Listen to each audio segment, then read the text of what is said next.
On va faire un petit versus entre la Parkside 600 Nm et l'ancienne Parkside 400 Nm. En fait, c'est une blague, la 400 Nm est plus performante.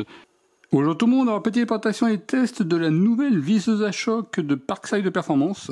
C'est un produit que j'ai payé 40 € sans batterie ni chargeur.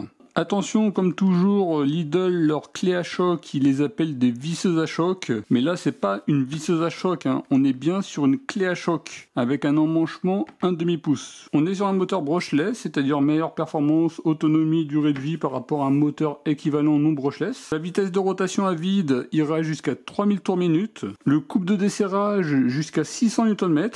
On a deux niveaux de sélection, 120 et 400 Nm. A priori, le dévissage, ça sera jusqu'à 600 Nm et le vissage au maximum 400 Nm. Par rapport à la PA-SSK 20 Li C3, la version verte de Parkside de 400 Nm, la durée de vie du moteur c'est 10 fois plus importante, un couple 50% plus important et une vitesse de frappe 18% plus importante. Elle est compatible avec l'application mobile et c'est garanti 5 ans. On y trouve une mallette de rangement avec la notice d'utilisation. On est sur du Grizzly Tools.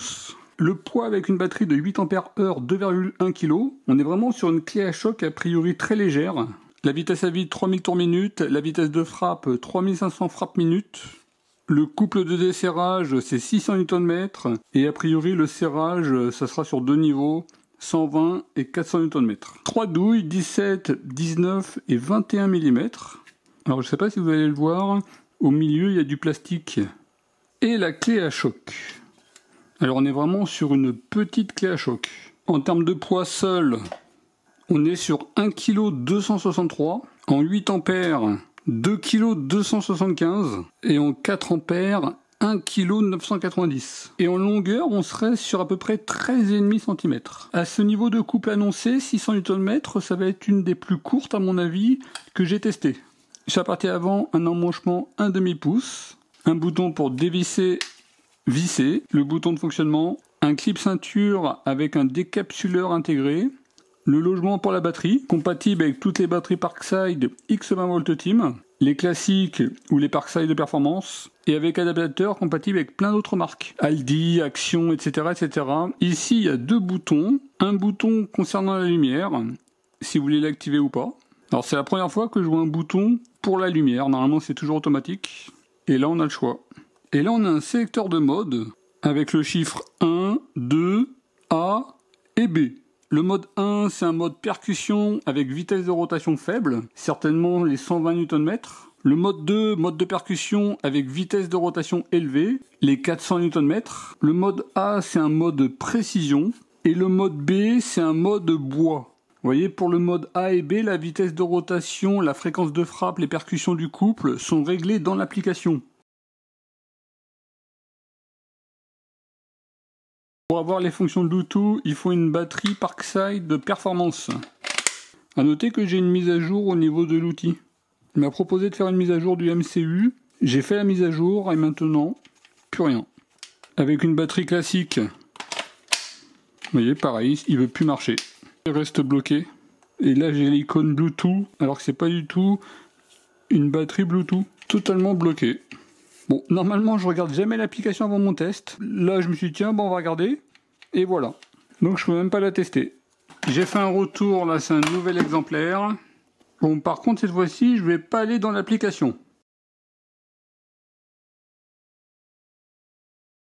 On va tester la clé à choc sur mon testeur de couple numérique. Je tiens à vous rappeler que sur bricoscore.com, rubrique clé à choc, vous retrouverez le résultat de cette clé à choc et toutes celles que j'ai testées. Comme ça, si vous voulez comparer d'un modèle à un autre. On va refaire juste un petit contrôle de mon testeur. Là, c'est une clé dynamométrique que je vous ai déjà présentée. Je vous remets la vidéo sur le i en haut à droite et en description de la vidéo. Je l'ai réglé à 100 Nm. 99 Nm. Puissance numéro 1. Puissance numéro 1, 58 et 21 frappes par seconde. Puissance numéro 2. Alors 141,4 et 50 frappes par seconde. On doit se situer à peu près comme l'ancienne. Donc là, normalement, en dévissant, on doit avoir plus de puissance. 143,2. On va retester l'ancienne 400 Nm. Et là, je suis en 4 Ampères-heure. On est au final sur une performance assez proche. Celle-ci en mode desserré, 4 Ampères-heure. 152,44. Elle est plus performante en desserrant. Là, vous avez un petit résumé des informations avec la Parkside Performance 600 Nm, la Parkside classique 400 Nm. À noter que pour toutes les clés à choc, par rapport à mon testeur de couple numérique, j'applique un coefficient x3. La Parkside, que ce soit en vissant qu'en dévissant, on se situe aux alentours de 420-430 Nm. À noter qu'elle était quand même annoncée à 600 Nm. Je la déclasse à 430 Nm. Au final, on a des résultats très proches de la Parkside classique. On est sur deux clés à choc aux performances assez proches, voire même un petit peu mieux pour la Parkside classique. Par contre, la Parkside Performance, elle frappe plus rapidement que la Parkside classique. A noter qu'en dévissant, on aurait dû avoir beaucoup plus de performance qu'en vissant, mais à noter que j'ai pas du tout constaté cela sur mon testeur de couple numérique.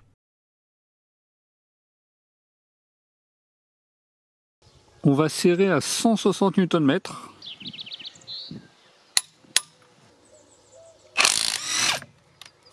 « 160 Nm, aucun problème.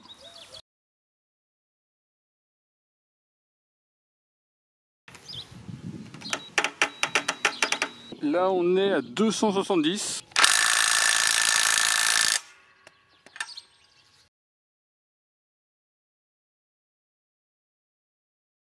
Là, je vais faire deux serrages à 350 Nm.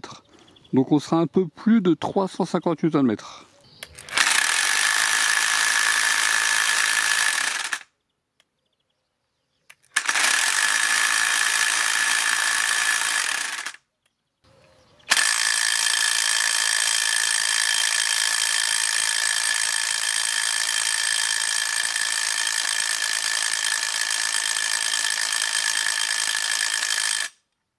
Sur le moment, je pensais qu'elle n'avait pas réussi, mais en fait, ça a très légèrement desserré.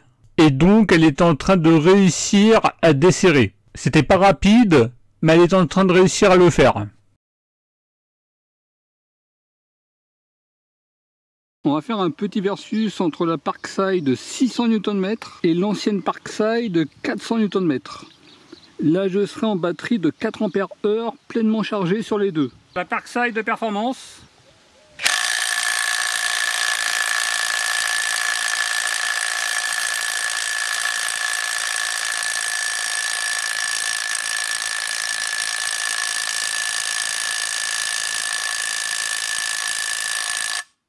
Se situe sur la deuxième ligne, 400 Nm.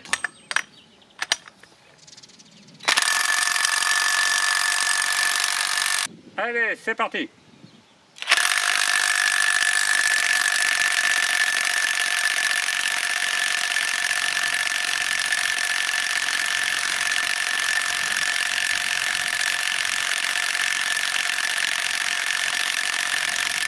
On est vraiment sur un serrage pratiquement identique. Peut-être un petit léger mieux pour la Parkside de 400 Nm. Desserré.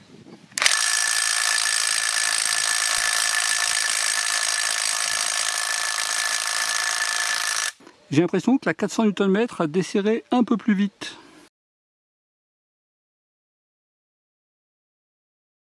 On va voir en 8 Ampères-heure laquelle est la plus performante.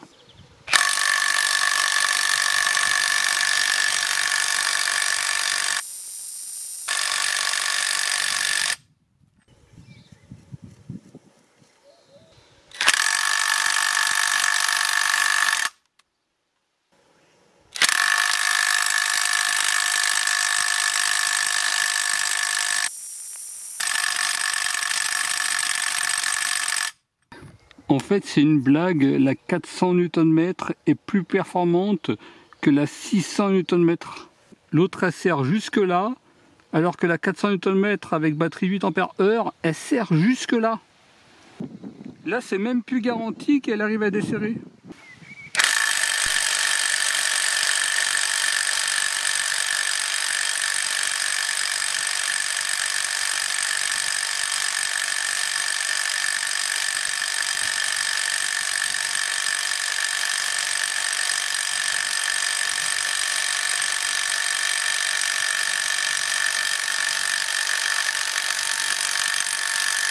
Elle a réussi, elle a mis du temps quand même. Hein.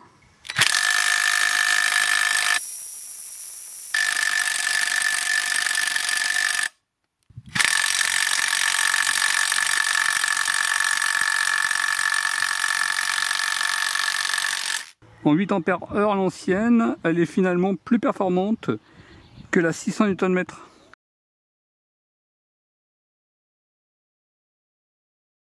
Donc là on va faire un petit versus avec la Parkside de performance en 8 ampères heure contre la Huawei que je vous avais déjà présentée. Je vous remets la vidéo sur le i en haut à droite et en description de la vidéo. On sera en 4 ampères heure et on verra avec une autre batterie si on a plus de performance ou pas.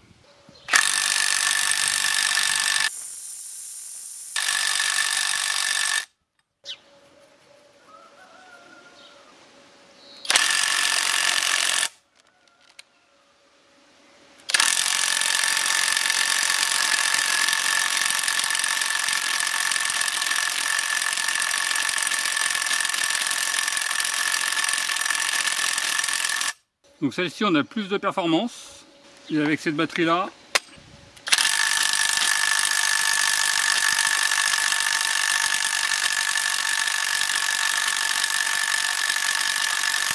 j'ai même encore plus de performance.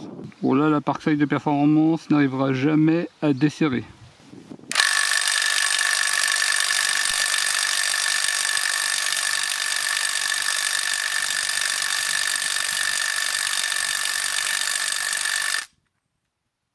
Là je suis en basique.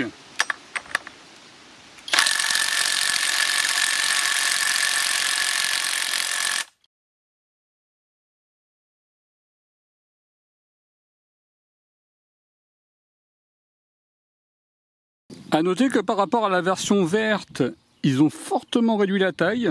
Là on est à peu près à 13,5 contre 22 cm avant. Maintenant on est sur 1,257 kg contre 1,903 kg. Voilà pour la petite présentation de la nouvelle clé à choc de Parkside de performance. Au niveau des avantages, la bonne performance, je la classe aux alentours de 430 Nm.